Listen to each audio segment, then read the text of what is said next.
What's going on, everybody? This is dkdynamite, and tonight we're going to be talking about every known operator coming to Black Ops 7 multiplayer, Warzone, and even zombies. Definitely stay tuned. Now, as you guys may have seen, Treyarch just tweeted out a teaser for tomorrow's gameplay reveal of BO7 Zombies. I'll, of course, be live streaming early in the morning as we count down to what I believe is going to be a 10 a.m. Central release of the actual trailer, which I'm sure is going to be followed by a giant blog post going over a ton of other details. There'll be quite a bit to break down tomorrow, so make sure those notifications are on to stay up to date with all things Black Ops 7.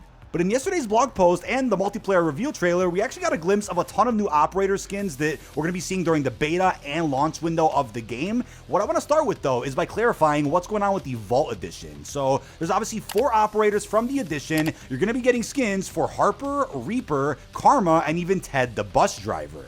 But as they confirmed recently, these skins are getting a bit of a makeover from how they initially looked when they revealed the Vault Edition. You're also getting not 1 but 2 Ted skins now, and the catch to that is you're just not going to be able to use any of these Vault Edition operators during the duration of the beta. It's unclear if I'll be able to equip them at COD next week. I'll keep you guys in the loop about that one, but something we saw ever since Modern Warfare 2 when the Vault Edition was introduced was the ability to use all your Vault Edition content during the duration of the beta, whether it was a weapon vault or mastercraft, or even a flashy new operator skin. Now, while these operators will be available day 1 inside of BO7, you could also assume there probably won't be any extra store bundles featuring skins for any of these characters until maybe seasons 2 or 3. Maybe they'll change it up to where skins for them do become available as early as season 1 so that there's an alternative way to play as these characters if you don't buy the Vault Edition. But we also have 2 operator skins coming as a part of the Monster promo, and I'm assuming additional operator skins that could be tied to future collabs with Little Caesars or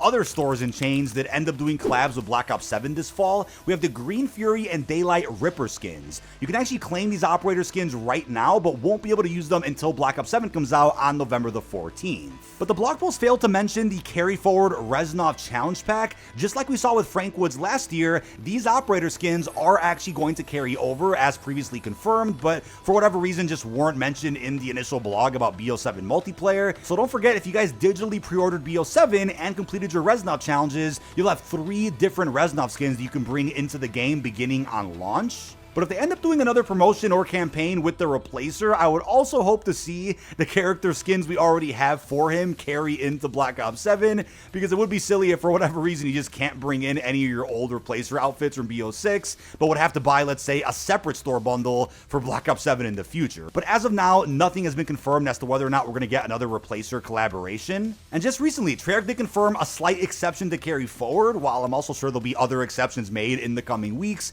If you have any Easter egg related operator outfits for the Requiem crew, you'll also be able to bring these into BO7 beginning at launch, since we're going to be seeing new outfits for those characters anyway, or new zombified looks for them. I guess it kind of makes sense to at least carry forward some of the skins into BO7. They made no mention as to whether or not the progression or prestige operators or the store related skins are going to carry over. I doubt they will, but I'll keep you in the loop if any other exceptions are made to carry forward soon. And also, while on the topic of operator skins, I did want to mention The Haunting. While they haven't actually revealed Season 6 for Black Ops 6 yet, I do think there's a slight chance that in early October, when The Haunting inevitably happens, they can come out and say, hey, we're going to end up allowing you to carry forward whatever the crossover operators are into BO7 so that you can use them in the brand new Zombies experience on November the 14th. But if that doesn't happen, then yep, it's unfortunate, but at the very least, you'll still be able to use all those Black Ops 6 operators within Warzone, even when BO7 integrates. And just about every single year, apart from the transition from Modern Warfare 2 to 3, nothing ended up carrying forward into the next game anyway. But as you guys can see from the latest blog post, these are the 2 factions of operators we're going to be seeing throughout Black Ops 7. So at launch, we'll be seeing these 2 factions, and every time a new operator releases through a battle pass or a bundle, they'll also be put into one of these 2 groups. There's the JSOC, led by David Section Mason, and then there's the Guild, led by Emma Kagan. Now, the blog didn't exactly clarify which operators are in which faction. We could, of course, make an assumption as of now, but taking a look at Black Ops 6, some of these characters do belong in the opposite faction, in my opinion. Like, John Black Ops shouldn't be in Crimson 1. He should have been in Rogue Black Ops. And they, of course, split up the Requiem crew amongst these factions inside of BO6. So I'm sure there'll be another weird mix of where these operators go inside of the menu. But over at COD Next, I'll probably be jumping onto a beta build in which I'll be able to see where some of these operators belong. So I'll, of course, be doing a follow-up video going over every single operator in the menu, their emotes, finishing moves, and I'll of course post that right when the embargo lifts on Tuesday the 30th. But the list of operators currently includes 50/50, Anderson, Carver himself, yes, from Requiem, Dempsey, Faulkner, Gray, Grimm, Harper. We then have another list here of Gerardo, Kagan, Karma, Mason, so that's of course David Mason, not his father, Maya, Nikolai, Razor, Reaper, followed by our last list here with, of course, a pretty graphic of all their headshots. We have Richtofen, Samuels, and by the way, when it comes to Samuels, this was, of course, the level 1000 skin from Black Ops 6. If you manage to unlock that in BO6, that skin will also carry over into the new Samuels operator slot within Black Ops 7. We then have Takeo, Ted, Vermaak, Weaver, Lin, and even Zaveri. Now, only 8 of these operators that I listed are going to be playable during the beta. The question will be how we can unlock these operators day 1. Taking a look back at Black Ops 6, there were some characters playable during the beta that weren't just instantly usable during the launch window. You'd have to go ahead and hit certain levels in the progression system from levels 1 to 55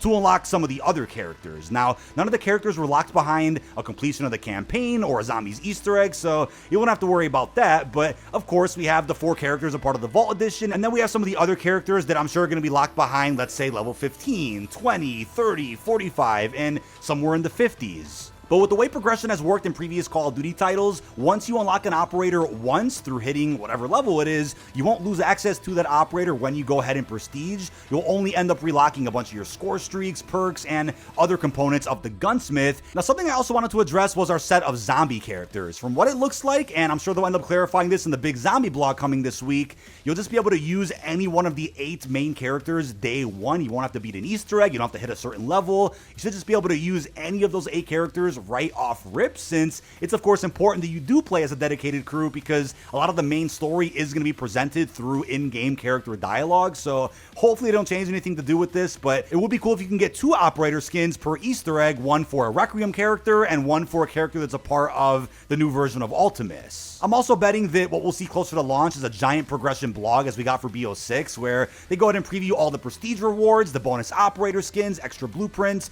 There'll be a lot they probably don't show us at COD Next when it comes to cosmetics, but of course there'll be plenty of time from that point before November 14th to go ahead and share that in some separate marketing. Now, before I forget, I also wanted to mention the operator ranking system. This will be a system that's exclusive to campaign and will be very important to endgame. It's not quite the Vanguard progression system that they had for operators, where you were able to swap, the operators' heads and change some of the outfits or max out an operator. It's not quite that, although that was a cool system that I hope to see return one day, but it'll be something closer to what we saw in DMZ and even MWZ, where you're able to deck out certain characters in your create a class menu, and you can just choose to bring in certain decked out operators into your matches of what's going to be endgame. If you die out in a match of endgame, you'll lose your operator ranking, which takes away some of the extra abilities you can use, but if you manage to exfil successfully, you can preserve and keep upgrading your operator rank, which will give you plenty of abilities you're going to need to take out some of the tougher bosses inside of that experience. And from what I understand, you can just make unlimited slots. You won't have to just unlock them or pay for some in a bundle. You'll have unlimited slots, or as many slots as there are operators, to keep just decking out individual soldiers as you play that experience. But that is about it. This has been dkdynamite. Leave your thoughts down below in the comment section. What are your thoughts on the operators we know of so far for Black Ops 7 multiplayer zombies and what will eventually be Warzone? As a reminder, you'll still be able to play as any character from MW2, 3, or Black Ops 6 when Warzone integrates. You just won't be able to do that inside of the premium experience, which is Black Ops 7 MP and even zombies. But with that being said, really hope you've enjoyed, and peace out, everybody.